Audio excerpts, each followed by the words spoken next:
de que no quiere aprender. ¿Saben por qué? Porque el que no quiere aprender, el que no quiere cambiar, difícilmente te va a prestar atención.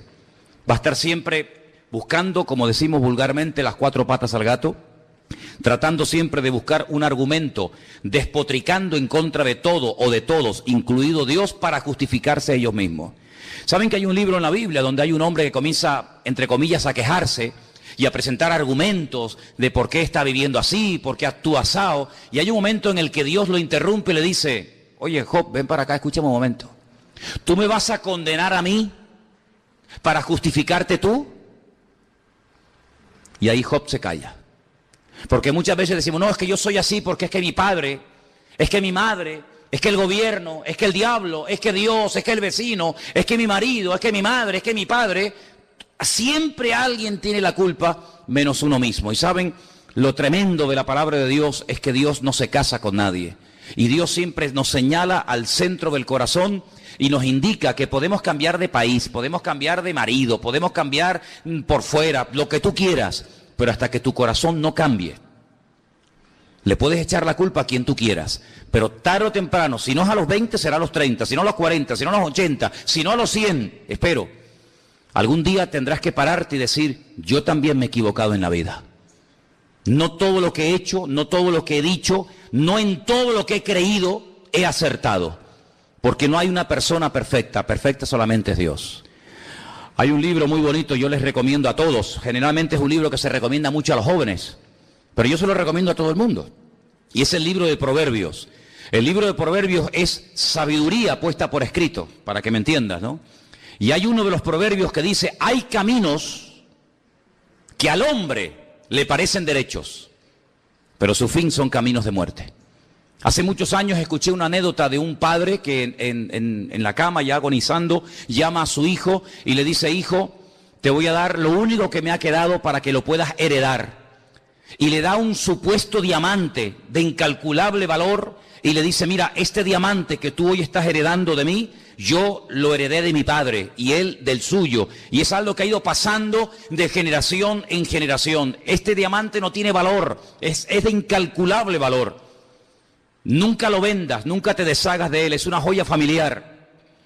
Bueno, el padre muere, pasan los años y el chico se ve en una terrible necesidad económica hasta el punto que tiene que recurrir a la venta del famoso diamante. Cuando llega un joyero, a un experto tasador de diamantes, lo observa, echa una carcajada y le dice: esto es falso, esto no vale nada. Le dijo: no me diga eso, mi padre me lo dio a mí, fue la herencia que mi padre me dio, y esto viene de generación en generación. Y el joyero dice: mire, yo no estoy cuestionando la herencia de su padre, ni la buena intención de sus antepasados, pero yo le vuelvo a repetir que esto no es un diamante. Esto es un cristal en forma de diamante, esto es falso, esto no es de verdad. El diamante no se rompe, y si quiere le hago la prueba. Y dice, y le hace así, ¡pam!, le pega un martillazo y se rompe el diamante en 20.000 pedazos. Conclusión, moraleja: estuvieron creyendo durante generaciones en algo falso, creyendo que era algo verdadero, hasta que llegó el momento de demostrarlo. ¿Saben que en cierto sentido a mí y a muchos de los que estamos aquí nos pasó lo mismo? ¿En cuántas cosas creímos durante años, creyendo que eso era lo auténtico, lo verdadero?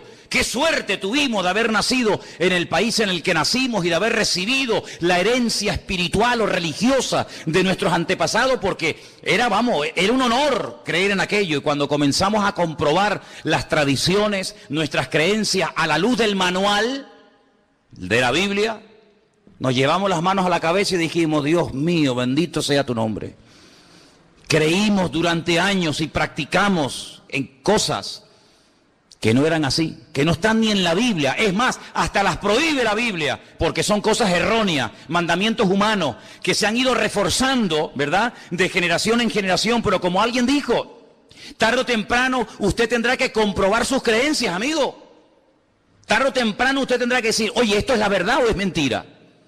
Tarde o temprano usted tendrá que decir: Dios mío, ¿estoy en la verdad o he heredado una tradición, pero no una relación, una experiencia personal con Dios? Y eso nos ha pasado a muchos de los que estamos aquí. Pero claro, no leíamos la Biblia, como la inmensa mayoría de los seres humanos que no leen la Biblia. La Biblia es un libro caducado, un libro, sabe Dios, como me dicen algunos, lleno de errores. Y yo les digo, ¿me uno? Yo llevo más de 35 años leyendo la Biblia ahora, todos los días, y no he encontrado ni una. Y mira que me he esforzado en buscarla, ¿eh? La Biblia es un libro perfecto, es la palabra de Dios, está llena de promesas, transforma la vida.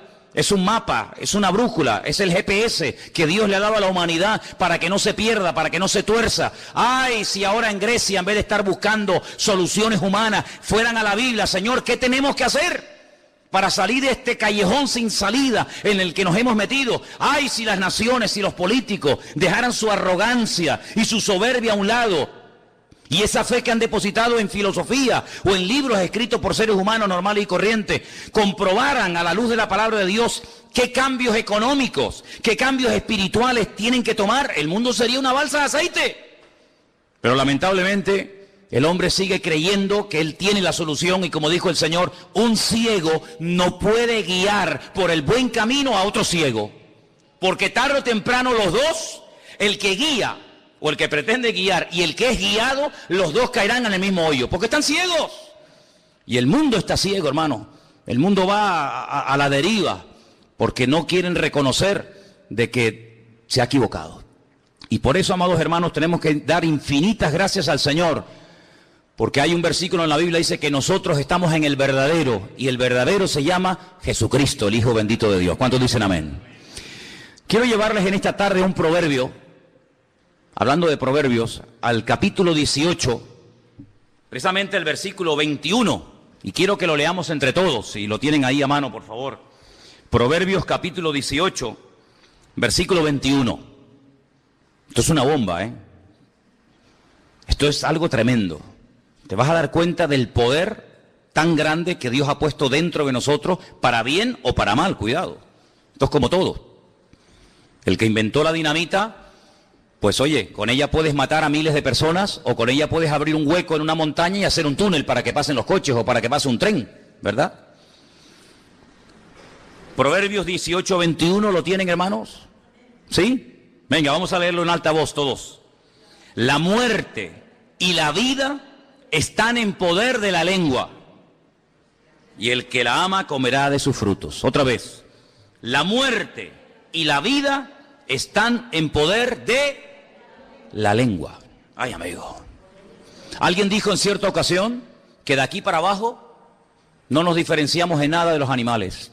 Todo lo que tenemos de aquí para abajo, los animales lo tienen. Pueden caminar, pueden reproducirse, pueden comer, pueden respirar. La diferencia entre el ser humano y el hombre, algunos dijo que es de aquí para arriba. Porque es de aquí para arriba que nosotros podemos razonar, que podemos pensar, que podemos memorizar, que podemos hablar, podemos dialogar, podemos construir frases, poesías, poemas, oraciones, ¿verdad? Por eso dice la palabra de Dios que nuestra cabeza tiene que ser Cristo. Porque cuando la cabeza funciona es una bendición, pero qué tragedia cuando ves a una persona que la cabeza ya no le funciona. Es triste, ¿verdad? Uno dice, bueno, mira, me fallan los brazos, me fallan las piernas, me falla esto, me falla aquello, pero amigo, como te falla la cabeza, estás perdido. Pero gracias al Señor de que los cristianos tenemos una cabeza, y esa cabeza es nuestro Señor Jesucristo. A Él nunca se le va a ir la cabeza, sino más bien todo lo contrario. Ahora, yo quisiera hablar en esta tarde, porque hace unos días hablamos acerca de un personaje de la Biblia que se llama Jacob, o Jacob. Este personaje que era hermano gemelo de Esaú. Era hijo del mismo padre y de la misma madre, llamados, ¿cómo se llamaba? Isaac y Rebeca. Muy bien. La palabra de Dios, el tema de la bendición, la herencia espiritual. Y Jacob sabemos que, aunque el fin no justifica los medios, y utilizó un sistema no muy correcto que digamos, incluso llegó a engañar a su propio padre, él obtuvo la bendición. El padre lo bendijo. Y no solamente eso, sino que bueno, efectivamente vemos que más adelante, ya cuando el padre sabe que es Jacob con el que está tratando, lo vuelve a bendecir, ya van 2 bendiciones. Y en el camino dice la Biblia que Dios le habla y Dios directamente lo bendice, ya van 3. Y la Biblia nos enseña que cuando regresa del exilio, de estar en la casa de Labán, de su suegro, más de 20 años, la Biblia dice que él pelea, ¿se acuerdan? Con un varón, con un ángel. Y dice la Biblia que le dice, no te suelto, no te dejo, hasta que no me bendigas, y lo bendijo. Y ya van 4, Y entonces uno se da cuenta de que en la vida de Jacob había un montón de bendiciones, como hay bendiciones en la vida de todos y cada uno de ustedes. Pero las bendiciones, una cosa es que tú las recibas y otra cosa es que tú te la apliques, que tú la actives en tu vida. Mira, cuando hemos entrado aquí, nosotros hemos tenido que darle a los interruptores, porque tenemos luz, pero hay que darle a un pequeño botón para que se enciendan todas estas luces que veis aquí esta tarde. Cuando tú vas al baño, ahí hay agua, no hay problema, no hay que ir con un cubo a 10 kilómetros y traer... No, ahí tenemos agua, pero usted tiene que hacer un pequeño movimiento con su mano y entonces lo que hay, usted lo saca a través del grifo. La bendición de Dios está sobre nuestras vidas, pero hay que activarlas, hay que usarlas. Y usted se va a dar cuenta de que según la circunstancia, según el momento y según el lugar, Jacob utilizaba una u otra bendición. La pregunta es, ¿creemos nosotros que la bendición de Dios está con nosotros? ¿Cuántos dicen amén? La Biblia nos enseña que Él ha cambiado toda maldición, todo desastre que hemos heredado, consciente o inconscientemente del pasado, lo ha tornado, lo ha cambiado en bendición. Pero no solamente hay que creerlo, sino hay que usar lo que uno tiene. Es como, por ejemplo, cuando usted va a clavar un cuadro y usted tiene que clavar un clavo. Usted tiene que utilizar un martillo. No, yo tengo un martillo en mi casa, pues vaya a buscarlo.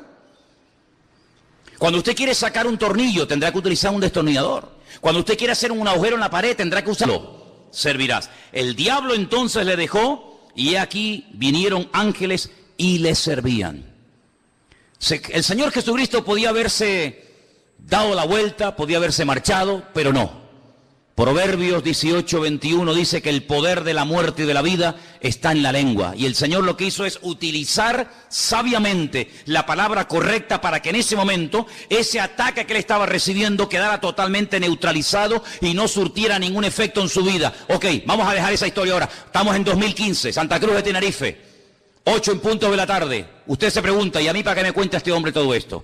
Porque usted también tiene problemas en su vida, ¿sí o no? Usted tiene dificultades económicas, físicas, laborales, matrimoniales, con los hijos, de no sé qué, de no sé cuánto. Muy bien, ¿qué hago entonces? ¿A dónde voy? ¿Qué puedo hacer? No solamente para defenderme, sino para poder vivir en victoria. Si es que se puede vivir en victoria, ¿cuántos lo creen? Porque algunos dirán, bueno, me tocó vivir aquí, me tocó esta época de la historia de la humanidad, luego me tengo que resignar a estar enfermo, a estar triste, a estar amargado, a estar sola, a estar incomprendido. ¿Pero quién dijo eso? ¿Quién dijo eso? Si el mismísimo Señor Jesucristo dice que el diablo viene para hurtar, para matar y para destruir, pero dice, pero yo he venido para darte vida y vida en abundancia. ¿Cuántos dicen amén? Si usted quiere tomar por el camino de la resignación, de la mediocridad, de la depresión y de la amargura, usted es libre. Es que yo no creo en Dios, ni creo en Biblia, ni creo en nada. Oiga, pero ¿quién le está diciendo que usted no puede tomar ese camino? Es el camino que quieres escoger, de la mediocridad, de estar siempre hecho polvo. ¿Cómo estás? Bueno, aquí aguantadito. ¿Cómo estás? Bueno, aquí tirando. ¿Quieres vivir así? Dios te bendiga, mija. Pero yo me rebelo en contra de eso. ¿Por qué? Porque el Dios de la palabra me permite elevarme por encima de las circunstancias y ir de victoria en victoria, de gloria en gloria, de triunfo en triunfo y de bendición en bendición. Eso es lo que podemos aprender de la palabra. Y entonces lo mismo que hizo el Señor para parar al diablo, yo lo hago ahora. Y yo digo, un momento. Me viene el desánimo. ¿Aquí no le ha venido algún día un desánimo? ¿Hay alguien aquí que alguna vez se ha desanimado? ¿Sí? Bueno, pues nada, hay un día bueno y un día malo. Como dice la gente, una de cal y una de arena. ¿Quién dijo eso? ¿Quién dijo eso? Como dijeron aquellos, no, lo importante es participar. Eso es mentira. Lo importante es ganar. Usted va a la Olimpiada 4 años entrenando, preparándose, no como esto, no como aquello, no cojo grasa y hago ejercicio y me levanto temprano y no me emborracho y duermo bien. ¿Para qué? No, para ir a participar. No, yo no he venido aquí para participar. Yo para participar me voy al barrio y corro con los muchachos del barrio. Yo he venido aquí a ganar. ¿Qué? ¿La de bronce? No. ¿La de plata? Tampoco. ¿Cuál? La de oro. Por lo menos lo voy a intentar. ¿Cuántos dicen amén? Bueno, pues el cristiano, gracias al Señor, también puede hacer lo mismo que en su día, cuando estuvo el Señor entre nosotros, hizo. ¿Qué fue? Utilizar el poder de la palabra. Usted va a la puerta de su casa. Algunos dirán, no, pero es que esto es muy extremista. Bueno, pues hágalo de otra manera, mija. Yo le digo lo que yo hago. Abra la puerta de la casa. Depresión, desánimo, no sé dónde está ni me interesa. Amargura, frustración, Lárgate de mi casa, porque yo y mi casa serviremos al Señor. Te mandas a mudar y por aquí no vuelvas nunca más. Vete a donde quiera, pero aquí en mi casa está la bendición de Dios. ¿Cuántos dicen amén? Apláudele fuerte al Señor en esta tarde, hermano.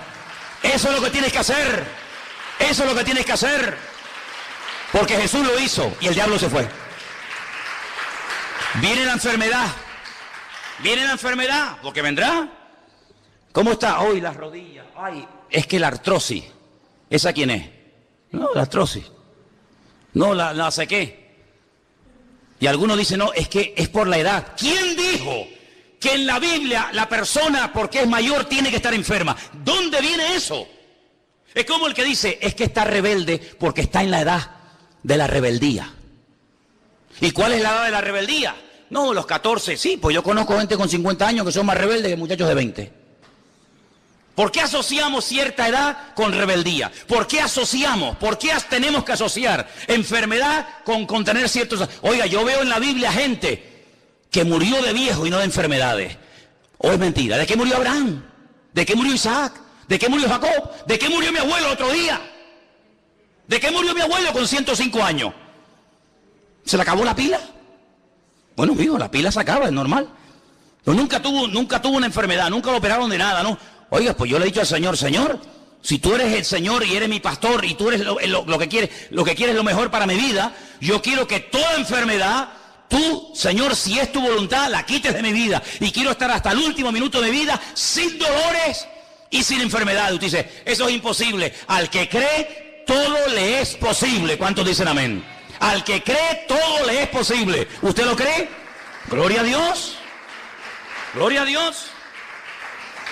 No, es que la economía, es que está la cosa muy fea, no hay trabajo, no hay... Otra vez estamos con lo mismo, otra vez con lo mismo. Vamos a ver, usted se encuentra con un señor en la calle que no cree en Dios, que no se congrega en la iglesia, que no lee la palabra. Le pregunta, ¿cómo está? No, mal, fatal, uy, que el gobierno, que no sé qué, que el otro, que tal. Te encuentras con un cristiano, ¿tú cómo estás? Uy, fatal, porque... Y yo digo, oye, ¿qué diferencia hay entre este y este? ¿Cuál hay la diferencia? Que este va aquí a una iglesia llamada Centro Vida Nueva y el otro no va a ninguna o va a la iglesia católica. ¿Qué diferencia hay? Ninguna. ¿Cómo que ninguna? Me dijo. Siempre ha habido diferencia entre la cabeza y la cola, así que por haber nacido donde nací y por haber tenido la familia que tuve o que no tuve o la educación que tuve o que dejé de tener, yo seré en la vida un mediocre. De eso nada. La Biblia me dice que yo soy real sacerdocio, nación santa, pueblo adquirido por Dios, el cual me sacó de las tinieblas para anunciar las virtudes de aquel que me llamó. En otras palabras, ¿de dónde la mediocridad? De aquí, de la cabeza. Y les digo algo, hasta que usted no cambie su forma de pensar, usted no va a cambiar su forma de hablar. Y hasta que usted no cambie su forma de pensar y de hablar, usted no va a cambiar su forma de vivir. ¿Cuántos dicen amén? Entonces, comience a activar la bendición. ¿Qué bendición tenemos dentro? Bueno, vamos a leerla. Vamos a ir a Números. Vamos a ir a Números. El otro día se la dije. Vamos a repasarlo otra vez, por si la han olvidado. Números capítulo 6. ¿Se la saben de memoria? Sí, el que dijo amén, que la diga. Se la saben de memoria, ¿verdad? Número 6, versículo 23. Número 6, 23. Vamos a leerla juntos. ¿La tienen? Habla a Aarón y a sus hijos. No les oigo. Habla a Aarón, no les oigo, Habla a Aarón y a sus hijos y diles: así bendeciréis a los hijos de Israel. Párate. Así bendeciréis. Esta es la fórmula. Así tienes que bendecir a tu marido cada día, a tu mujer, a tus hijos. Así. Léelo conmigo. En vez de Jehová, diga el Señor. Dígalo así. El Señor te bendiga y te guarde. El Señor haga resplandecer su rostro sobre ti y tenga de ti misericordia. El Señor alce su rostro sobre ti y ponga en ti paz. ¿Sois capaces de aprenderos esto de memoria? A ver, primera frase. El Señor te bendiga y te guarde. El Señor te bendiga y te guarde. Otra vez. El Señor te bendiga y te guarde. Otra vez. El Señor te bendiga y te guarde. Ya está. Segunda. El Señor haga resplandecer su rostro sobre ti. ¿Cuál era la primera? El Señor te bendiga y te guarde. Segunda. El Señor haga resplandecer su rostro sobre ti y tenga de ti misericordia. Tercera, el Señor alce su rostro sobre ti y ponga en ti paz. ¿Hay alguna cosa mala aquí en estos versículos que usted haya leído? Que todo te vaya mal, que vayas para atrás como el cangrejo, que pierdas el trabajo, la salud, la mujer, los hijos. ¿Hay algo negativo aquí? Oye, yo todo lo veo buenísimo. Que el Señor te bendiga. Dios, pues si el Señor me bendice, la bendición de Dios es la que enriquece el alma. El Señor te bendiga y te guarde. ¿De guarde de qué? Dígame algo que nos tiene que guardar el Señor. De lo malo, de la enfermedad, de tropiezos, de accidentes. Ah, amigo. Es decir, sí, de todas esas cosas negativas. Es decir, si el Señor me bendice, a continuación me va a guardar. Luego, aunque viva un santero encima de la puerta arriba de mi casa, yo no le voy a tener miedo a él. Él me va a tener miedo a mí. No, es que todas las noches matan gallinas y echan sangre. A mí como si mata un elefante. Me tiene sin cuidado. ¿O no le metimos una paliza a todos los santeros cubanos que fueron a destruirnos la iglesia del Puerto de la Cruz, salieron con el rabo entre las patas? ¿No se acuerdan ustedes o qué? Vamos a destruirte a ti, a tu mujer, a tu familia y a tu iglesia. Le dije, ¿a que no? Así le dije a aquel, ¿a que no? Te vas a ir de aquí dividido y arruinado. Y todavía están corriendo. ¿Y saben dónde me lo encontré? En el aeropuerto de José San Martín, se llama, ¿no? El aeropuerto allá. Allí me lo encontré en Cuba. Fíjate a lo lejos que lo mandamos. Del Puerto de la Cruz lo mandamos para allá, para Cuba. Allí estaba. Ahí encuruñado, ahí pagando los dólares para poder salir del país. Arruinados se fueron, porque el Señor nos guarda del maligno, de los demonios, de las enfermedades, de las maldiciones. Me da igual, mataron gallina, mataron pollo, mataron pavo, pusieron velas negras, pusieron coco, un desperdicio. Al final, ¿para qué? Para nada. Porque el Señor nos guarda de todo peligro, de lo que conocemos y de lo que ignoramos. ¿Cuántos dicen amén? Hay gente mala que ora en contra de nuestros hijos, que ora en contra de la obra, que ora en contra de los pastores, en contra de los matrimonios, en contra de nuestra salud. Da igual, que hagan lo que quieran. El Señor me protege y me guarda. Dice Salmo, en paz me acostaré, asimismo dormiré, porque solo tú, Señor, me haces vivir confiado. ¿Cuántos dicen amén? ¿Miedo de quién? ¿De quién tiene usted miedo? ¿Miedo de qué? Seguimos. El Señor haga resplandecer su rostro sobre ti. Es decir, que si el Señor resplandece su rostro sobre mí, voy a estar siempre en luz. Nunca voy a estar en oscuridad, en tinieblas, asustado. Olvídese de eso. Que tenga misericordia el Señor. Que alce su rostro sobre ti y te conceda la paz. Esta era la bendición que una vez al año todas las tribus de Israel tenían que ir a Jerusalén, para que cuando salía el sumo sacerdote de la presencia del Señor, extendiera sus manos sobre el pueblo, y allí estaba la gente con los ojos cerrados, inclinados, y allí decía el Señor, decía el sacerdote, Yebereja Donai Bishmereja, Yaira Donai Panaj Aleja Bijuneca, Yisá Donai Panaj Aleja Beyasele Hashalom. Y con esa bendición se iban hasta el año que viene, tranquilos, seguros. Allí vivía el filisteo, allí el amorreo, allí el cananeo, allí el jebuseo. No caía ni una hoja de un árbol.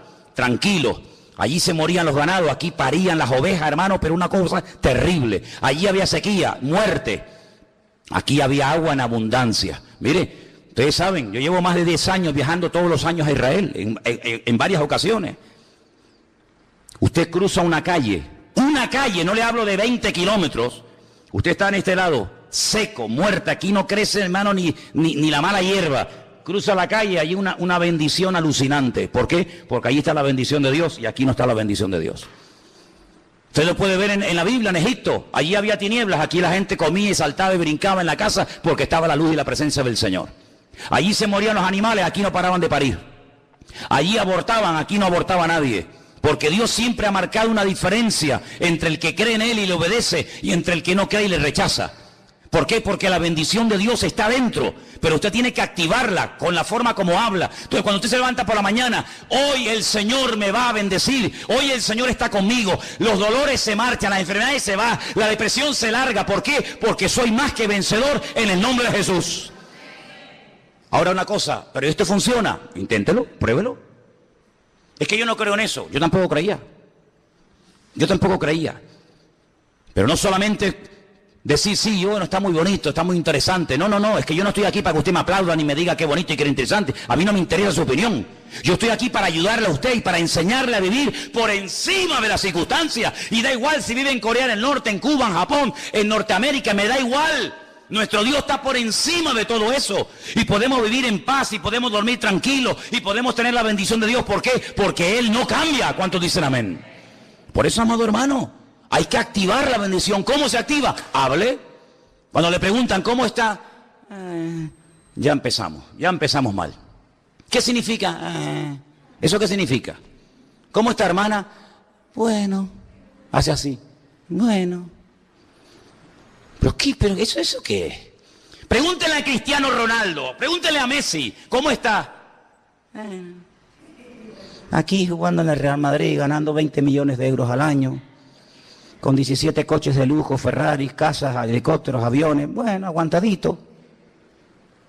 Nunca te van a responder así los mundanos que les va bien, pues a nosotros nos ha tocado la lotería, porque lo que ellos tienen se lo van a dejar aquí y no se lo van a poder allá, pero aquí en esta vida tenemos paz, tenemos gozo, tenemos victoria, tenemos salud, y en la otra vida, la vida eterna. ¿Cuántos dicen amén? Apláudale al Señor en esta tarde, diga, Señor, tú estás conmigo, gloria a Dios, aleluya. ¿Saben lo que dice la Biblia? Léalo en Deuteronomio 28. Los de la calle, los del mundo vendrán a preguntarte a ti, a pedirte ayuda, y no tú tendrás que ir a ellos. Así de claro. Porque estaremos siempre arriba y nunca estaremos abajo. Ahora, eso es lo que a mí me atrajo de los cristianos. A mí no me atrajeron sus canciones. A mí no me atrajeron las canciones de esta gente. A mí no me atrajo un libro negro que un señor llevaba allí y se llamaba pastor. A mí eso no me atrajo. A mí lo que me atrajo, yo digo, Dios, pero una de dos, o están locos o tienen algo que yo no tengo y me gustaría tenerlo. Esa era mi conclusión. O están locos como cabras y se creen sus mentiras y por eso están como en el mundo de Yupi, o realmente loco soy yo y ellos tienen algo que a mí nunca me enseñaron ni lo pude conseguir en ninguna parte. Y le dije a Dios, Dios mío, ayúdame, yo quiero cambiar, yo quiero conocerte, yo quiero vivir en paz, yo quiero vivir todo, que me quite los demonios que tengo encima, quiero dormir, quiero quitarme esta cosa que tengo encima. Y Dios lo hizo.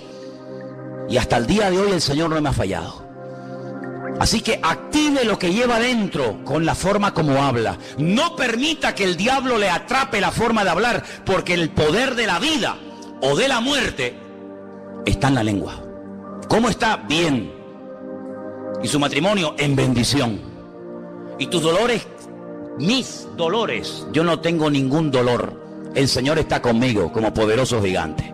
Y tu depresión, no sé, se mandó a mudar, no sé por dónde anda, ni me interesa. Mira, y la artritis, no sé, la mandé a mudar, está en Alaska dando vueltas por allí buscando a uno. A mí no me va a atrapar.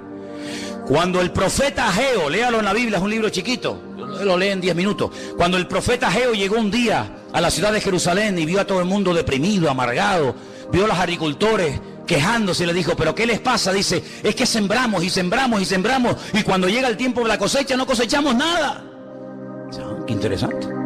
Cuando llegaban los ganaderos y les decía, ¿por qué están ustedes todo el día quejándose? Dice, porque cuando llega el momento de parir las ovejas, las cabras, las vacas, se mueren todas. No tienen fuerza y se mueren en el parto. Entonces comenzó a averiguar y se dio cuenta de que el país estaba en un estado de desánimo, de depresión, todo salía mal. Dice, trabajaban, pero era como si tiraran todo por un hueco. Y Ageo, que era un hombre de Dios, dice, aquí pasa algo, esto no es normal. Esto no es la vida de un creyente. Esto no es la bendición de Dios. Esto no es lo que Dios nos ha prometido. Dice, oye, vengan para acá. Cuando ustedes salieron del cautiverio en Babilonia, ¿se acuerdan? Sí. Salieron ya hace 16 años. ¿Qué hicieron con todo el dinero? ¿Qué hicieron con todo el material que los reyes paganos les dieron para construir, o reconstruir, mejor dicho, el templo de Jerusalén, la casa de Dios en aquel momento? ¿Qué hicieron con todo eso? Dice, bueno, no, hábleme claro. Dice, nosotros no hemos reconstruido la casa de Dios. ¿Ah, no? No. ¿Ah, que no habéis movido ni un palo para construir el templo de Jerusalén? No. Pero mire, ¿y tú dónde vives? Y él veía las casas y la vida que se estaba pegando a aquella gente. Se habían gastado todos los recursos para ellos. Y Ageo le dice, pero ¿por qué no habéis movido ni un solo dedo para levantar la casa de Dios? Y le respondían todos, parece que se habían puesto todos de acuerdo, porque aún no ha llegado el tiempo de levantar la casa de Dios. Y Ageo decía, ah, no, vaya hombre. Es decir, el tiempo para Dios no ha llegado, pero para construir tu casa y para pegarte la gran vida, para eso sí hay tiempo, ¿no? ¿Cuánta gente hoy en día Lo invitas al culto. Hoy nos pasó. Y la gente te dice, es que yo no tengo tiempo para esas cosas. Ah, no tienes tiempo. No tienes tiempo para esas cosas, pero tienes tiempo para lo tuyo y para esto y para aquello. Ageo les dice, si se ha parado, si se ha detenido la lluvia del cielo, si las cosechas son un desastre, si los animales abortan en los campos y si os ha ido mal, no es por culpa de Dios, que es lo típico, sino es porque ustedes han invertido el orden y se han puesto ustedes primero y han dejado a Dios a la cola. Háganlo al revés, inténtenlo, dedíquenle tiempo a Dios. Suban al monte, cortan madera, comiencen a construir la casa de Dios. Y algunos decían, sí, pero la casa, el templo que le vamos a construir a Dios no se va a comparar con aquel maravilloso templo que Salomón construyó en su época. Y el profeta le decía, sí, pero no se preocupen, el tema no está en el tamaño del templo, sino que el Señor les dice hoy a ustedes, la gloria postrera de esta casa será mayor que la primera. Y entonces el profeta Ageo lo que está tratando de enseñarle al pueblo en aquel tiempo era, tienen que cambiar el chip, mi hermano, tienen que cambiar la forma de pensar, la forma de hablar, porque el poder de la vida y de la muerte, ¿dónde está? ¿En el bolsillo? ¿En el banco? No, está en el poder de la lengua. Y ustedes están hablando negativamente y han traído al pueblo ruina, depresión, miseria y pobreza. Pero comiencen a dar gloria a Dios. Comiencen a bendecir el nombre del Señor, comiencen a cantar en medio de la tormenta, comiencen a alabar a Dios en medio de los problemas y ya verá cómo ese ambiente, esa atmósfera contaminada se transforma en tiempos de gloria y de bendición de Dios. ¿Cuántos dicen amén? Tenemos dos opciones. Sí, bueno, España está mal, ya no es lo que era, no hay trabajo, mira la juventud, mira no sé qué. Pero bueno, para eso no hay que ser muy listo para hablar así, pero es que a mí no me interesa eso. Yo no estoy aquí para ser parte de la masa y terminar hablando como ellos. Yo estoy aquí para decir que mi Dios es más poderoso que cualquier circunstancia negativa o cualquier problema. ¿Por qué? Porque vendrán contra nosotros, pero el que está en nosotros es mayor que el que viene contra nosotros. ¿Cuántos dicen amén? Hay un hombre en la Biblia que se llama Sama, casi un desconocido. Algunos dirán, nunca le he oído. No, ya, seguramente que no. Sama es un hombre que tiene un campo chiquitito de lentejas, un pequeño terreno que ha heredado de su familia. Él está trabajando un día en el campo, ve venir a los soldados y todos los agricultores, todos los compañeros salen corriendo y Sama se queda allí, saca la espada y se pone a pelear y le dicen, pero ¿cómo es posible que tú te hayas jugado la vida por un pequeño terreno insignificante lleno de lentejas? Dice, porque este es el terreno que Dios me ha dado. Dice que se le quedó pegada la espada en la mano, formaba parte el brazo de la espada o la espada del brazo. En otras palabras, lo que Dios te ha dado, defiéndalo, no tires la toalla, no te rindas. Ese hijo no lo entregues a la muerte, ese matrimonio, ese cuerpo que Dios te dio, pelea, activa la bendición de Dios. No te resignes diciendo, bueno, ahora esto es lo que me ha tocado. No, ¿cómo que es lo que me ha tocado? Yo solamente acepto y recibo lo que mi Dios me manda. Y lo que no viene de Dios lo rechazo y lo echo fuera en el nombre de Jesús. ¿Cuántos dicen amén? Y llegaré un momento en el que tendré para prestar a los demás. Usted dice, dígalo conmigo. Si lo cree, si no lo cree, cállese la boca. Yo creo, Señor, más fuerte. Yo creo, Señor, que tú me bendecirás tanto que podré ayudar a otras personas. Porque tu bendición está conmigo. Ahora dígalo usted solito. Yo creo, Señor, ahí fuerte, que tú me darás tanto y me bendecirás tanto que podré ayudar al que está en necesidad. ¿No te gustaría? No me digas que no es más bonito dar que recibir, porque el que recibe es porque está necesitado. El que da es porque le sobra. Bueno, ¿a cuánto le gustaría vivir dando siempre a los demás? Pues dígalo ahora.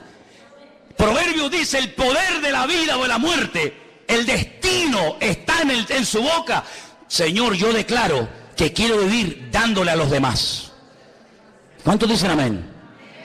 ¿Usted quiere vivir sano? ¿De verdad?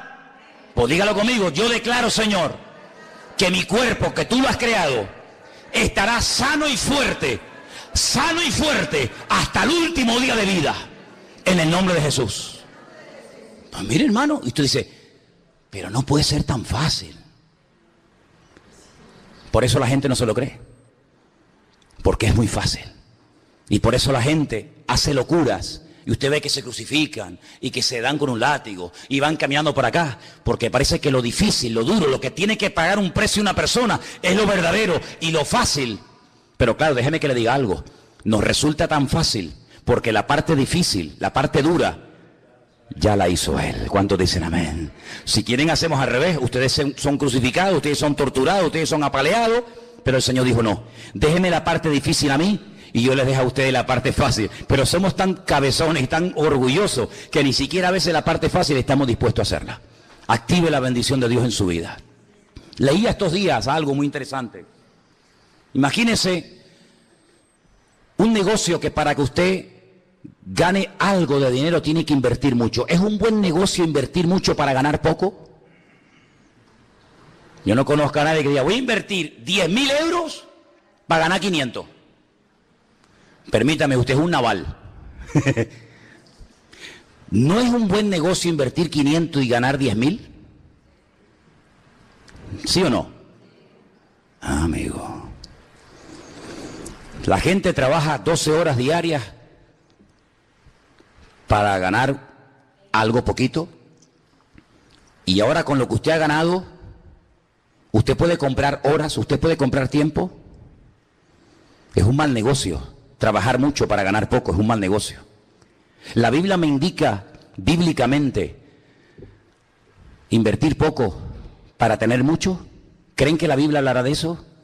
Sí. ¿Cuánto tarda un hombre en nacer un hijo? Hablemos claro. No, un segundo no, mía. No, tampoco. Eso vamos. Un hombre tarda muy poco en nacer un hijo, ¿sí o no? Poco, ¿no? No, 5 días. Ya, Superman. Un hombre tarda muy poco en nacer un hijo. ¿Y una mujer cuánto tarda en nacer un hijo? 9 meses.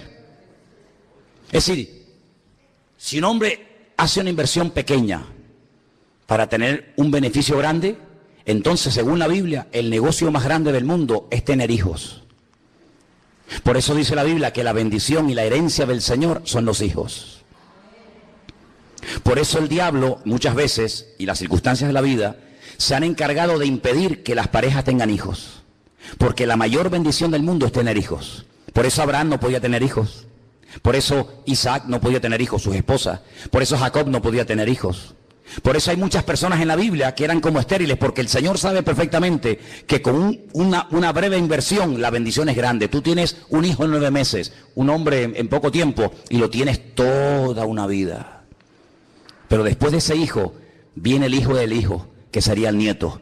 Luego es el negocio perfecto, una pequeña inversión para ganar una gran bendición. Entonces tenemos que pedirle a Dios que las hermanas de la iglesia empiecen a parir como conejos. Ahora, ¿cuántas se atreven ahora? Porque es muy bonito decir amén, sí. ¿Cuántas se atreven ahora a decir, Señor, ábreme la matriz y empiezo a parir como conejo? Ahora dice, ay no, hermano, es que mire, es que yo ya tengo una edad. Entonces te das cuenta. Hay parejas que han estado años impidiendo tener hijos. Años. Y cuando quieren tenerlos, no vienen. ¿Qué te parece? La mejor inversión del mundo son los hijos. Por eso, a las que lo crean y lo quieran, diga conmigo, yo declaro que voy a tener un montón de hijos. Qué bajito los repiten ahora tú. Algunas dicen, pero usted me está diciendo que yo con la edad que tengo puedo llegar a ser madre. ¿Pero acaso con cuántos años parió Sara?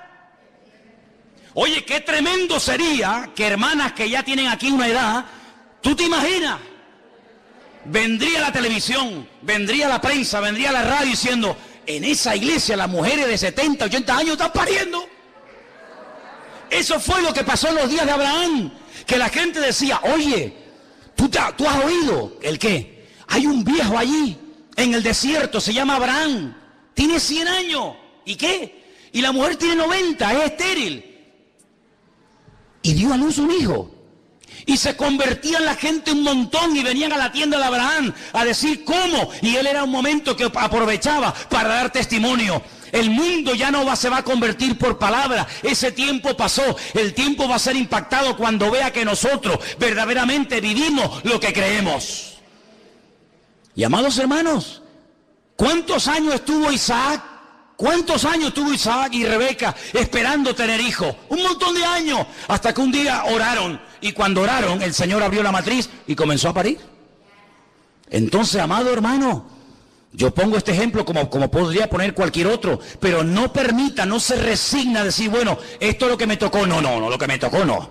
Mi Dios es un Dios productivo, mi Dios es un Dios de salud, mi Dios es un Dios de paz, mi Dios es un Dios de prosperidad. No, pero es que yo siempre he vivido de una forma mediocre. Pues rebélese en contra de eso, caramba. Rebélese en contra de eso.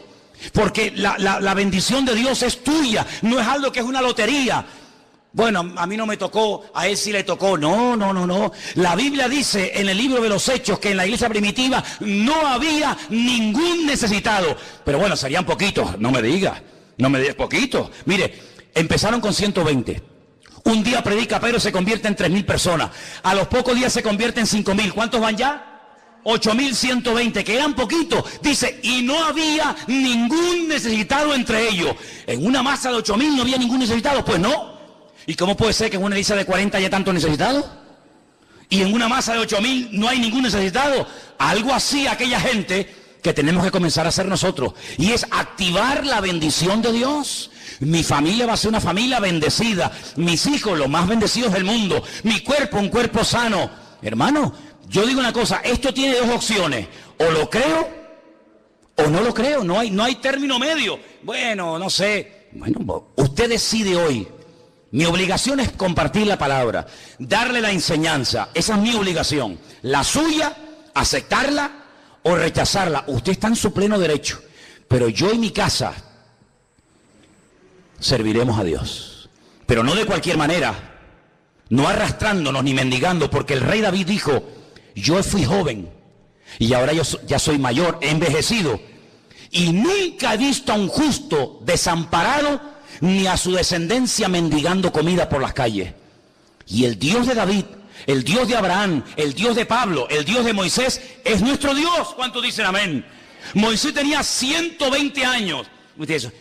Bueno, le vuelvo a repetir, mi abuelo murió con 105 hace un par de semanas. Moisés, que murió con 120, pues tenía 15 años más que mi abuelo. Tampoco es una diferencia abismal. Y dice la Biblia que Moisés subía al monte Sinaí sin ningún problema, dice, y nunca perdió la vitalidad y nunca perdió la fuerza. Moisés con 120 años tenía más fuerza y más vitalidad que muchos hoy en día con 15 y con 20 años. Dios se la mantuvo. Y yo digo, Señor, si tú le permitiste a un viejito de 120 años como Moisés tener esa vitalidad, dámela a mí también. Yo le he pedido al Señor vitalidad. Ustedes dirán, pero bueno, es que ahora porque la edad que tiene, no, es que me da igual. Es que tener vitalidad con 30 años no es ningún milagro, ¿no? Correr y saltar con una edad joven, eso lo hace cualquiera. No, pero yo quiero tener vitalidad, y quiero tener fuerza, y quiero tener ilusión, y quiero tener fe, y quiero estar como un roble hasta que me vaya de esta tierra. Y hermanos, yo les digo una cosa. Hoy el Señor nos pone delante de nosotros el tipo de vida que a partir de ahora vamos a comenzar a vivir. No, yo me conformo con sacar un 5 en los exámenes. Tú lo has dicho, eso es lo que tendrás. No, Señor. Yo quiero marcar una diferencia en la universidad. Que digan, ¿y este quién es? ¿Este? No, esta es una evangélica de esas. Ah, Dios, pues marca una diferencia. No, yo me conformo con 4 notitas. Yo, do, re, mi, fa. Ay, la otra no me sale. Pero yo con 4 me conformo. Así te quedarás toda tu vida, como un mediocre. Como uno del montón. Pim, pam, pim, pum, ya no sabe más. ¿Y puedes hacer pan? No, porque no sé. No, Señor. Yo quiero que tú me des sabiduría. Mira, yo no sabía hablar en público. Yo era medio tartamudo, aunque ustedes no me lo crean, ¿eh? Ustedes dirán, no, este era tartamudo. Pues, ¿cómo será el que habla? Yo le dije al Señor, a mí me da vergüenza hablar en público. No me gusta estar rodeado de gente. Prefiero estar siempre solo, a mi aire. Pero claro, Dios me hizo pastor y tú imagínate. Y le dije, pues si tú quieres que sea pastor, enséñame a hablar. Enséñame a compartir. Dame la gracia de poder compartir tu palabra, porque encima tengo que hablar de algo que ignoraba. Señor, enséñame a tocar la guitarra. Señor, enséñame a hablar inglés. La palabra del Señor, lo siguiente, presten atención a lo que dice ahí nuestro Dios. Jueces 11:40. Y se hizo costumbre en Israel que de año en año fuesen las doncellas de Israel a endechar a la hija de Jefté, Gaaladita, 4 días en el año. Fíjense la palabra costumbre. Se hizo costumbre, no era costumbre hasta ese tiempo. Antes nadie se iba 4 días por el campo, por el monte, a llorar, a endechar a la hija de nadie. Pero ocurrió algo, ustedes conocen que Jefté hizo un juramento que fue una auténtica locura, y fue la de presentar a su hija en sacrificio al Señor. Y entonces dice la palabra de Dios que a partir de ese día se convirtió en una costumbre en Israel que las jóvenes, que las chicas se fueran por los campos llorando, endechando, lamentándose de lo que le había ocurrido a la hija de Jefté. ¿Era un mandamiento bíblico? ¿Era algo que Moisés enseñó al pueblo de Israel en el desierto? No.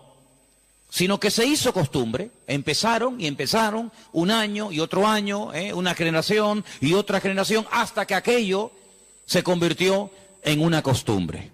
Y quiero en esta tarde que ustedes se den cuenta de que una cosa es la costumbre, la cultura, las tradiciones, y otra cosa muy diferente es lo que manda y ordena el Señor en su palabra. A nosotros nos tiene que dirigir la palabra de Dios, no las costumbres de las naciones. No es que esta costumbre, esta tradición lleva 500 años celebrándose en mi país o donde sea. Bueno, los años que se llevan celebrando las costumbres, cualquiera que sean, no le dan credibilidad a la costumbre. Durante muchos siglos era normal salir a una plaza pública y torturar o quemar a una persona, y todo el mundo iba como si fuera un espectáculo público, ¿verdad? Porque era la costumbre de la época. Bueno, pero eso no significa que como era la costumbre, pues está bien. Cuidado, la palabra costumbre, hábito, aparece desde un punto de vista positivo y desde un punto de vista negativo.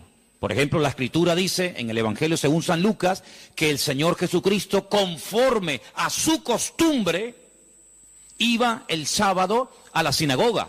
Bueno, pero es que hay costumbres buenas, ¿sí? Y hay costumbres malas. En este caso era una costumbre que no tiene nada que ver con la palabra, pero como ya la gente lo hacía, pues el otro lo hacía y el otro lo hacía, y yo creo que ya después de años ni la gente sabía realmente el origen de esa costumbre, pero ya como que formaba parte de la cultura de la época. Quédense con ese detalle. Nos vamos al libro de Isaías, capítulo 2. Libro de Isaías, capítulo 2, versículo 6. Y dice lo siguiente, un texto, por cierto, muy interesante. Isaías 2, versículo 6. Ciertamente tú has dejado tu pueblo, la casa de Jacob, porque están llenos de costumbres traídas del oriente y de agoreros, como los filisteos que pactan con hijos de extranjeros. Uno de los reproches que el profeta Isaías lanzaba en la época en la que él le tocó servir al Señor en su ministerio es que ustedes se han llenado de costumbres que no son costumbres con una base bíblica. No son costumbres basados en un mandamiento de la Escritura, sino en costumbres, como dice aquí, importadas, traídas de Oriente, que no tienen nada que ver con ustedes. Por ejemplo, aquí en España, país en el que vivimos, pues se ha metido con una fuerza tremenda una fiesta, que era una costumbre de pueblos paganos, dicho sea de paso, que se ha celebrado hace poco, la famosa fiesta de Halloween, y tú estudias la historia de nuestros pueblos, aquí hay hermanos de otros países de Latinoamérica, y Halloween no tiene absolutamente nada que ver con la cultura latina, absolutamente. Halloween no tiene nada que ver ni con Argentina, ni Uruguay, ni Venezuela, ni Cuba, ni España, son costumbres importadas, costumbres que no tienen nada que ver con nuestra cultura, pero a base de repetirlas y practicarlas un año y otro año, como que ya forman parte de una de las muchas fiestas que hay a lo largo del año. Eso precisamente es lo que dice el profeta Isaías en su época. Ustedes han abierto la puerta y se han llenado de costumbres traídas de Oriente, que no tienen nada que ver con ustedes. Y dicho sea de paso, la mayoría de esas costumbres traídas de Oriente eran costumbres paganas. Costumbres que no tenían absolutamente nada que ver con la palabra del Señor. Vamos a avanzar. Libro de Jeremías, capítulo 10. Jeremías, el capítulo 10, leemos lo siguiente. Versículo 3. Jeremías 10, versículo 3. Miren qué texto tan interesante. Porque las costumbres de los pueblos son, ¿qué dice ahí? Vanidad. Vanidad de vanidades, decía el predicador. Las costumbres de los pueblos son vanidad. Y ahora habla acerca de la idolatría, que era una de las costumbres, no del pueblo de Dios, sino de los pueblos paganos. Ahí la palabra pueblos es la palabra goyín. La palabra goyín significa naciones. Cuando se habla de Israel, se menciona Israel, para que no haya género de duda. Pero cuando se habla de naciones paganas, naciones extranjeras, naciones, digamos, no adoradoras del Dios vivo y verdadero, se les llama goyín, se les llama naciones. Y en este caso dice, las costumbres de esas naciones, de esos pueblos, son todas absolutamente vanidades. Quédense con eso. Y vamos a leer un versículo en Ezequiel, profeta Ezequiel, un libro que no sé por qué no se suele leer mucho, pero tiene textos y historias muy interesantes. En el capítulo 11 de Ezequiel, el capítulo 12, dice así: sabréis que yo soy el Señor, porque no habéis andado en mis estatutos, ni habéis obedecido mis decretos, sino que según las costumbres de las naciones que os rodean, habéis hecho. Las costumbres de las naciones que les rodean, esas son las que ustedes están practicando. No los estatutos, ni decretos, ni fiestas, ni celebraciones que nuestro Dios ha ordenado en su palabra, sino que todo lo contrario. Hay momentos, y ustedes seguramente han leído esos pasajes, donde los profetas, tratando de convencer, de sacudir al pueblo de Israel, les decían, a ver, vamos a ver, díganme ustedes un pueblo, una nación que haya cambiado sus dioses, que hayan dejado sus idolatrías por nuestro Dios. Ninguno, ninguno. Los egipcios, mira que vieron milagros los egipcios, porque las famosas 10 plagas de Egipto eran milagros, eran demostraciones del poder de Dios, ¿sí o no? Totalmente. Dejaron los egipcios al convencerse de que sus dioses no servían para nada, que hicieron el ridículo. ¿Dejaron los egipcios su idolatría para creer en el Dios de los hebreos, en el Dios de Moisés? ¿Sí o no? Para nada. Es más, cuando salen de Egipto, ¿qué hace el faraón? Vamos a perseguirlos, vamos a atraparlos y llevarlos otra vez a Egipto para que sean nuestra mano de obra. No se convirtieron, no se arrepintieron. Y mira que vieron la gloria de Dios, un río lleno de sangre. Bueno, eso es algo tremendo. Cruzaban la calle y allí la gente tenía luz y alegría y vida. Y a este lado, muerte, los animales se morían llenos de úlceras, llenos de llagas, miseria, pobreza, muerte. Oiga, aquí hay una diferencia. Esta gente pinta con sangre de cordero las puertas de la casa y no se muere nadie. Y nosotros, los poderosos egipcios, incluido el faraón, se mueren todos los primogénitos. ¿Te parece poca diferencia? Y así podríamos hablar de otras, ¿verdad? Se convirtieron, dejaron su idolatría por el Dios de Abraham, de Isaac y de Jacob. No. Daniel, en Babilonia, ¿cuántas veces vieron la gloria de Dios a aquella gente? Vieron a Daniel sobrevivir toda una noche y no ser atacado por los leones cuando lo metieron en el foso. ¿Se acuerdan, sí o no? Vieron a aquellos 3 jóvenes que les habían cambiado el nombre, que no se quemaron dentro del horno de fuego. ¿Cambiaron? ¿Recapacitaron? Ninguno. Dice, ¿cómo es posible que ustedes habéis podido comprobar que ninguna nación ha dejado sus dioses, su paganismo, para creer en nuestro Dios, y sin embargo ustedes sí lo han hecho? Dejaron al Dios vivo y verdadero para adorar a Moloc, a Milcón, a Astaroth, a Asera, a Baal. ¿Cómo puede ser eso? Pues eso fue lo que pasó. Ellos cambiaron al Dios verdadero por aquellos dioses Y dice el profeta Ezequiel en este pasaje, todo eso que habéis hecho son las costumbres de las naciones que les rodean, pero ustedes en vez de influenciarles a ellos, que ellos se conviertan a ustedes, ha pasado todo lo contrario. Ustedes se han terminado convirtiendo a ellos. Han adoptado su forma de vivir, su forma de adorar, su forma de cantar, su forma de comportarse. Y esto es algo realmente increíble porque esto no ha pasado nunca, nunca en la historia de la humanidad. Una nación ha dejado el paganismo, ha renunciado 100% a toda esa mentira y ha abrazado la fe única y verdadera. Sin embargo, ustedes tenían al verdadero y lo han abandonado. Otros profetas utilizaban el término han adulterado, han sido infieles a vuestro Dios para adorar ¿a quién? Al Dios de las moscas, al Dios de los excrementos, como hay por ahí un Dios también en la Biblia que se llama el Dios de los excrementos, para adorar a las criaturas en vez de adorar al Creador. Increíble, increíble. Entonces, los profetas que hemos leído, Jeremías, Isaías, Ezequiel y también en el libro de Jueces, dicen que todo eso, esas costumbres son todas vanidades.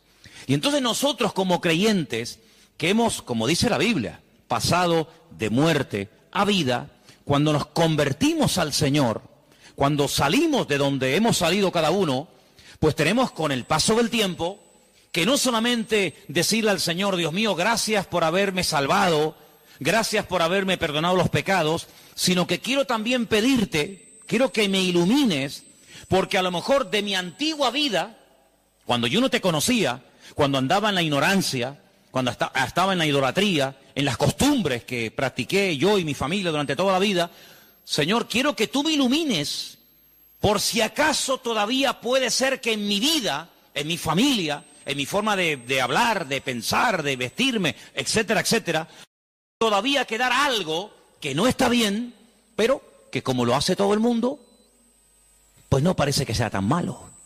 Porque si os dais cuenta, hermanos, hay cosas que se hacen hoy en día que están mal. Pero sin embargo, como las hace todo el mundo, no se ven mal. Por ejemplo, a mí una de las cosas que me llama la atención, cuando voy a lo mejor a algún supermercado, es que de un tiempo a esta parte, en la parte donde está todo lo que es los puros y los cigarrillos y todo esto, es increíble. ¿Os habéis dado cuenta lo que ponen como advertencia en las cajas de cigarrillos?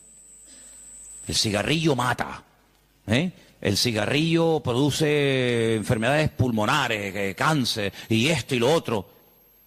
Pero ¿quién hoy en día iría por la calle poniéndole una multa a una persona por fumar? Nadie. ¿Por qué? Porque como lo hace todo el mundo, ya forma parte de una vida normal, pues no se ve tan mal. Pero cuidado, el que lo haga mucha gente no significa de que esté bien, ¿sí o no? Entonces puede ser que a lo mejor algunos de ustedes en algún momento se ha sentido, perdonen la expresión, como un bicho raro en su puesto de trabajo, con los amigos, con la familia, con los vecinos, ¿sí o no? Porque resulta que todo el mundo ve bien, pues ciertas y determinadas cosas que cuando vamos al manual, cuando vamos a la palabra de Dios, resulta que no solamente están mal, sino que incluso son pecado y abominación ante los ojos de Dios. Vaya usted a una manifestación de miles y miles y miles de personas a favor del aborto y párese en esa marcha y diga que el aborto es un crimen, que es un asesinato y que eso es una abominación delante de Dios. ¿Lo matan? ¿Sí o no? ¿Lo matan? Párese usted en una manifestación donde están llevando a una virgen, a un patrón, a un santo y diga, ¿pero qué estáis haciendo? Si nuestro Dios prohíbe todo esto, si eso es abominación delante de nuestro Dios, si en la base mínima, que son los 10 mandamientos, ya se prohíbe categóricamente todo esto, ¿te matan? ¿Por qué? Porque es que esto se ha practicado. Y claro, después ves ahí al alcalde, y ves al teniente alcalde, y ves al concejal de no sé qué, y ves a fulanito de tal, y incluso al rey, y ves a la reina, y ves a la... Entonces parece que como que no está tan mal, porque lo practica mucha gente.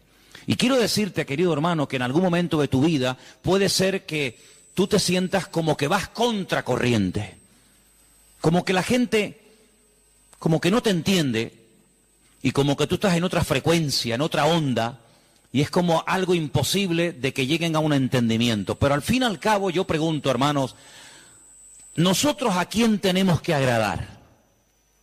¿A quién tiene que agradar usted? ¿A nuestro Dios, sí o no? Bueno, pues si por agradar a Dios me pongo en contra de la familia, ¿estás dispuesto a pagar el precio? ¿Para qué te vas a bautizar? Con la edad que tú tienes. Si a ti ya te bautizaron tus padres cuando eras pequeñita, no lo pueden entender. Pero saben, hermanos, nosotros, repito, primero a quien tenemos que rendir cuentas a nuestro Dios. Y en segundo lugar, tarde o temprano, como dije el domingo pasado, la fe. Y cuando hablo de la fe, yo no me refiero solamente a la creencia, sino me refiero, cuando hablo de la fe, también aglutino nuestro estilo de vida. Porque nuestra fe es un estilo de vida. Somos diferentes, ¿sí o no? Somos diferentes. Somos diferentes a la hora de hablar, a la hora de pensar, a la hora de reaccionar ante una situación. Somos diferentes, lo queramos reconocer o no, somos gente diferente. Eso incluye también el concepto fe.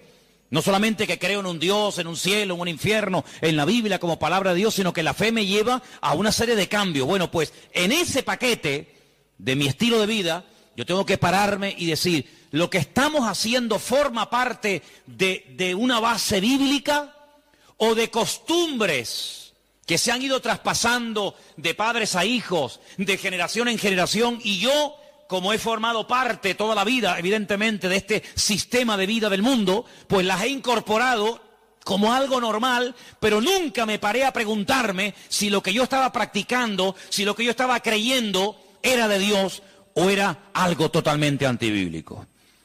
¿Quién te convenció a ti? ¿Cuándo te diste cuenta de que adorar imágenes no era de Dios? Algunos de ustedes lo hicieron toda la vida. Pero llegó un momento en el que dijiste, esto no es de Dios, ¿sí o no? El que fue ladrón, el que fue drogadicto, el que practicó la prostitución o cualquier otro pecado. Hay un momento en la vida en el que a la luz de la Escritura, oyendo los mensajes, las predicaciones, leyendo la Biblia, el Espíritu, ¡pam!, te golpeó, ¿sí o no? Te tocó y dijiste, que vaya, yo no puedo seguir por este camino. Y cuanto más profundices en la Biblia, cuanto más profundices en la palabra, te das cuenta de que uno tiene que cambiar en todo, en todo. Forma de hablar, a veces, ¿por qué no decirlo?, hasta en la forma de vestir, ¿sí o no? Hombre, vamos a ver, si por ejemplo una chica que está ejerciendo la prostitución esta tarde se convirtiera al Señor, seguramente la forma como esa chica se viste, que está diseñada para seducir, para atraer, para llamar la atención, pues cuando esa chica se convierta al Señor, lo más probable es que el Espíritu le ponga en su corazón que la forma como viste, pues es una forma que tiene una finalidad, pero que esa finalidad en absoluto la tengo que llevar a cabo en un culto. Por lo tanto, seguramente, en un momento determinado, el Señor le pondrá en su corazón, oye, vístete un poco más decentemente, más ¿sí o no? Seguramente que sí. Y el que toda la vida ha estado robando o toda la vida ha estado haciendo daño, seguro que el Espíritu le va a hablar en ese área de su vida. Pero luego hay otras cosas, como hemos leído, costumbres, que como que no las vemos tan mal. Y hemos visto a la luz de la palabra de Dios, solamente les di 4 textos, están ahí grabados por si los quieren después volver a leer, 4 versículos donde tenemos que analizar y preguntarnos las costumbres, no los mandamientos, las costumbres que estamos llevando a cabo, ¿son bíblicas? ¿Son de Dios? Y ahora vamos a pasar al tema que la gente nos pregunta mucho por internet. ¿Qué opinan ustedes acerca de estas fiestas navideñas? ¿Puede un cristiano? ¿No puede un cristiano? ¿Está bien esto? ¿Está bien aquello? Bueno, lo primero que tenemos que partir de la base es la siguiente. Nadie, absolutamente nadie, desde que el cristianismo o desde que Cristo vino a este mundo, y mira que lo han intentado, nadie sabe exactamente el día en el que nació el Señor Jesucristo. Nadie. A lo largo de la historia se ha especulado, incluso, si ustedes se meten a estudiar este tema, incluso algunos llegaron a predicar y a enseñar en sus respectivas congregaciones o ministerios que Jesús nació entre marzo y abril. Otros entre septiembre y octubre. Y así diferentes opiniones. Por lo tanto, partimos de la base de que, lógicamente, el Nuevo Testamento, porque el Antiguo no te lo va a decir, porque no había nacido, El Nuevo Testamento en ninguna parte te dice exactamente el día en el que el Señor Jesucristo nació. Nadie sabe absolutamente nada. Sí sabemos que murió en una época en la que los judíos estaban celebrando una fiesta llamada la Pascua. Sí sabemos que hay una fiesta que nosotros la conocemos como Pentecostés, que su nombre original es Shavuot, la fiesta de las semanas, que el Señor la utilizó para que en ese día concretamente, pues aquel grupo que había en aquella casa fueran llenos del Espíritu Santo. Eso sí lo sabemos.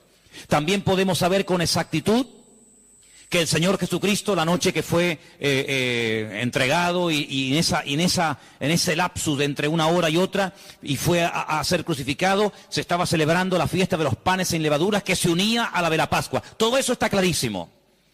Y sabemos pues cuándo hay que celebrar la fiesta de la Pascua y la fiesta de Pentecostés y la fiesta de los tabernáculos. Todo eso lo sabemos porque está estipulado en la Biblia. Y te dice, contarás desde tal día a tal día, tanta semana. ¡Pum! Y eso es matemático. Pero en cuanto al nacimiento de Cristo, la Biblia no nos da ninguna información exacta de cuándo nació. ¿Por qué? Porque en nuestra concepción, entre comillas, cristiana, cometemos un gravísimo error. Y es que Jesucristo nació en un contexto judío, no en un contexto cristiano. Jesús nunca fue a ninguna iglesia evangélica, él toda la vida fue a sinagogas.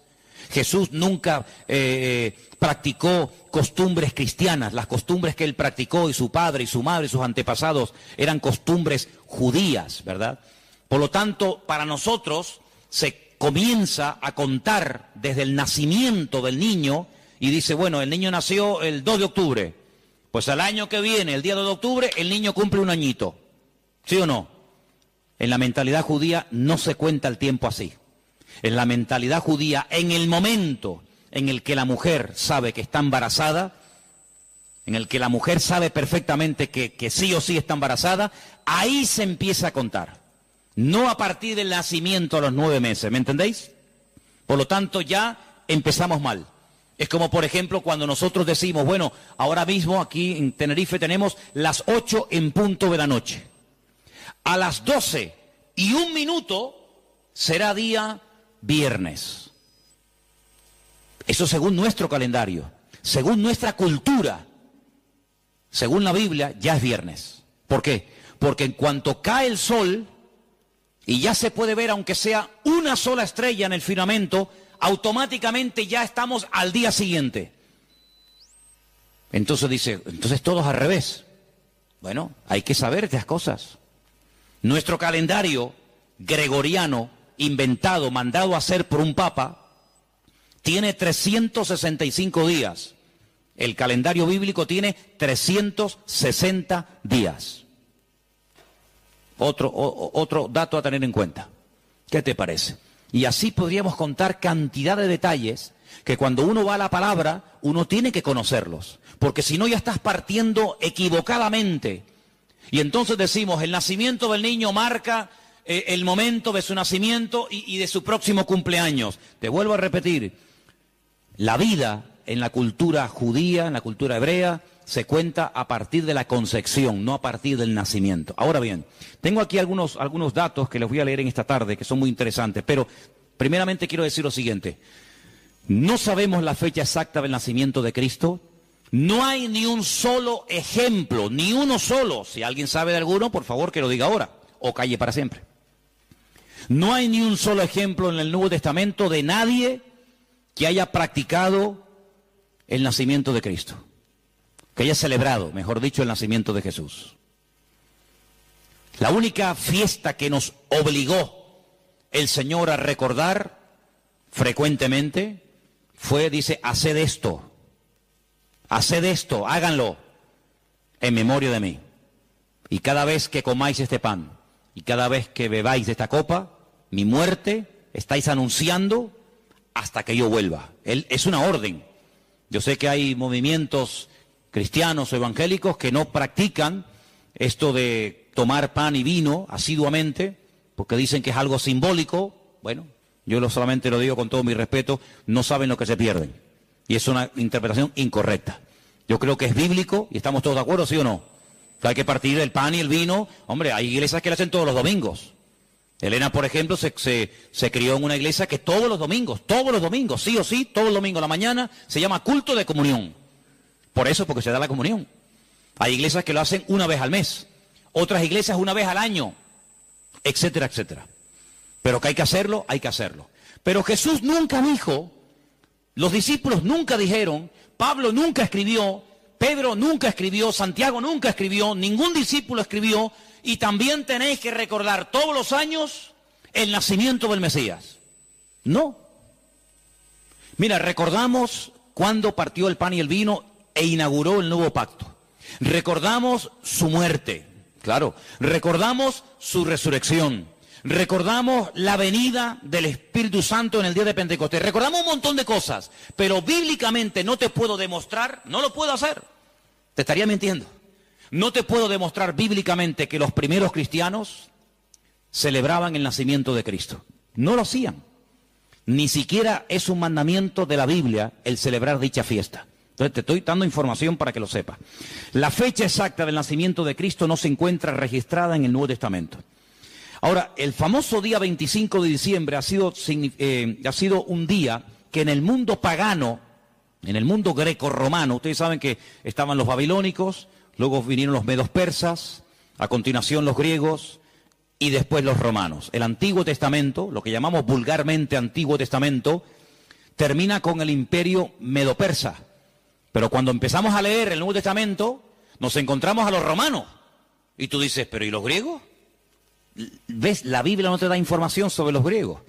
Pero entre el Antiguo y el Nuevo Testamento, que hay 400 años de silencio, ¿sabían eso, no? Nuestro Antiguo Testamento, ¿cuál es el último libro del Antiguo Testamento según nuestra Biblia? Malaquías. Pero cuando tú vas a una Biblia hebrea, tú te das cuenta que el último libro del Antiguo Testamento no es Malaquías, es Segunda de Crónicas. Da igual, el orden no altera los factores, ¿no? Sea uno, sea otro, son exactamente lo mismo, aunque el orden es diferente. Pero cuando se termina de escribir, cuando el último profeta del Antiguo Testamento terminó su mensaje, supongamos que fuera Malaquías, hasta que encontramos al siguiente profeta predicando. ¿Y quién fue el siguiente profeta entre el Antiguo y el Nuevo predicando? ¿Quién fue? Juan el Bautista. Hay 400 años de silencio. No hubieron profeta entre Malaquías y Juan el Bautista. ¿Y cómo se guiaba la gente? Por la palabra. Ahí estaba todo escrito, todo comprimido, todo condensado, y fue un tiempo de silencio, de palabra profética, pero la palabra ya estaba escrita. Luego la gente querían palabra, vayan a la palabra, valga la redundancia, vayan a la escritura y ahí encuentran todo. Bien. Entonces cuando vamos a estudiar la palabra de Dios, nos encontramos que ese imperio que no aparece en el Antiguo Testamento, que son los griegos, que aparece en esos famosos libros que yo he recomendado muchas veces que lean, Primera y Segunda de Macabeos, que son la familia de los Macab, que significa martillo en hebreo. Los macabeos son los que martillaban, los que machacaban. Y en estos días en Israel se está celebrando una fiesta que no tiene una base, vamos a decir, bíblica, sino es un mandamiento bíblico el cumplirla, vaya, pero que es una fiesta que en estos días ya se está celebrando, y les voy a demostrar que Cristo la celebraba, aunque no era mandamiento, Él la celebraba, y es una fiesta que se llama la fiesta de Hanukkah. Y por eso ustedes cuando van a Israel van a encontrar que hay dos modelos de candelabro diferente. Está el famoso menorá, que tiene 7 brazos, y después se encuentran la Hanukkía. Menorá es el de 7, Hanukkía es el de 9. Y tú dices, ¿qué diferencia hay entre uno de 7 y uno de 9? Bueno, te lo voy a decir. El candelabro de 7, la menorá, era el que se utilizaba primeramente en el tabernáculo y después en el templo, pues para iluminar. No había luz eléctrica, no había un interruptor y se encendía la luz, sino que se ponía aceite, ¿verdad? Se iluminaba para que el sacerdote pudiera moverse y pudiera ministrar en el templo, ¿verdad? Ya dimos en su día una explicación de que el primer versículo, quédense con este dato, el primer versículo de los primeros 5 libros de la Biblia, Génesis 1.1, Éxodo 1.1, Números 1.1, Levítico 1.1 y Deuteronomio 1.1 nos explican todo lo que tiene el menorá.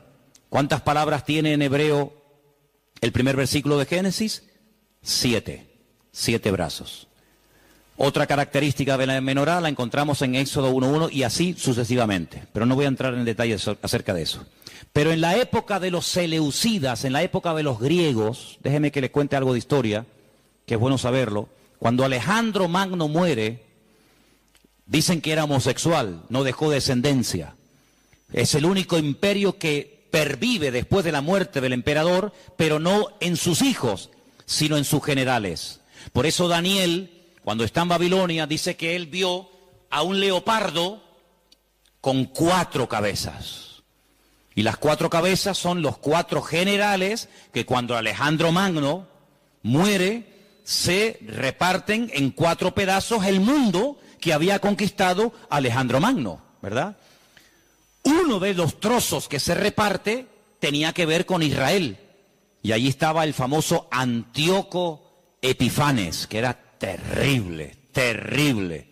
Ese fue el que se atrevió a meter a un cerdo dentro del lugar santísimo y sacrificarlo y de esa manera, humillar y avergonzar a Dios y en fin, tantas cosas, ¿no? Esa es la famosa abominación desoladora, la profanación del lugar santísimo. En esa época de los griegos había una familia compuesta por una serie de hermanos que se propusieron restaurar la vida política y espiritual de Israel.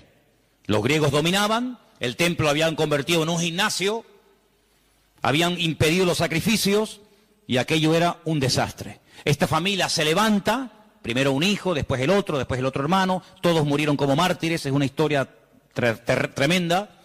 Y estos macabeos, que no se llamaban macabeos, sino una especie de apodo, los que martillaban, los que golpeaban, pelearon militarmente, cuerpo a cuerpo con los griegos y los derrotaron, los vencieron, los echaron de Israel y restauraron el culto en el templo. Pero resulta que el aceite que se utilizaba para las lámparas del candelabro, en este caso de la menorá, no llegaba, porque lleva un proceso y se tarda un tiempo en elaborar ese aceite específico para la menorá. Había muy poco aceite. ¿Qué ocurrió? Oraron al Señor y el Señor hizo que la poca aceite que quedaba durara milagrosamente más tiempo de lo que habitualmente duraba. A partir de ese momento, para recordar el milagro de que el Señor permitió que el aceite durara más tiempo de lo habitual, se comenzó a celebrar la fiesta de la Hanukkah, la fiesta de las luces, la reinauguración del templo.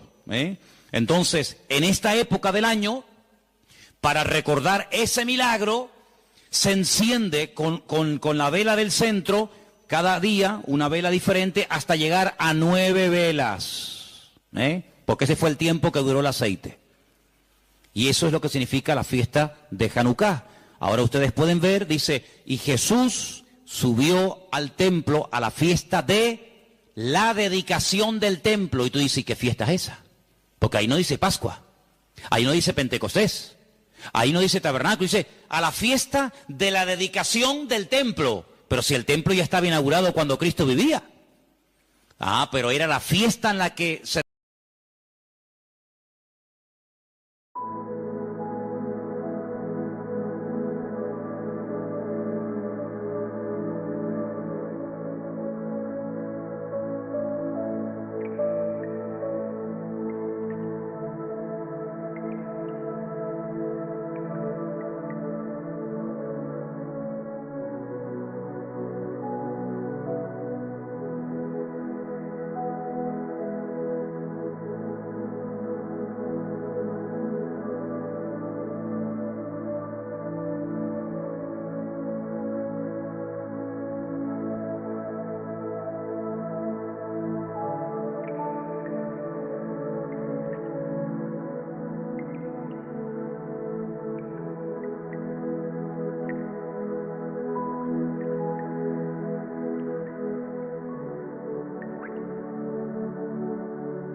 sky. Got my dancing shoes on, feel the magic passing by. Whisper on the breezes, something good is near. Tonight's the night for wishes, baby, can't you feel it here? He's got eyes like starlight, a smile that melts the moon. And when our fingers brush, I swear I hear a tune. A symphony of heartbeats, playing just for us. In this cosmic dance of destiny, there's no room for a fuss. He's got eyes like starlight, a smile that melts the moon. And when our fingers brush, I swear I hear a tune. A symphony of heartbeats, playing just for us. In this cosmic dance of destiny, there's no room for a fuss. Stardust kisses under a neon sky. He's got the look in his eye, takes me flying oh so high. Ooh, spin me around, let the music take control. Tonight we're dancing on air, baby, let our love unfold. Ooh, cotton candy clouds drift by, painted shades of blue. He's whispering sweet nothings, things that only I knew. He sees the real me behind the masquerade. In this kaleidoscope of feelings, I'm no longer afraid. The world fades away, it's just him and me. Lost in a moment, eternally free. Sparks fly like comets every time we touch. In this whirlwind of emotions, I love him so much. Stardust kisses under a neon sky. He's got that look in his eye, takes me flying oh so high. Ooh, spin me around, let the music take control. Tonight we're dancing on air, baby, let our love unfold.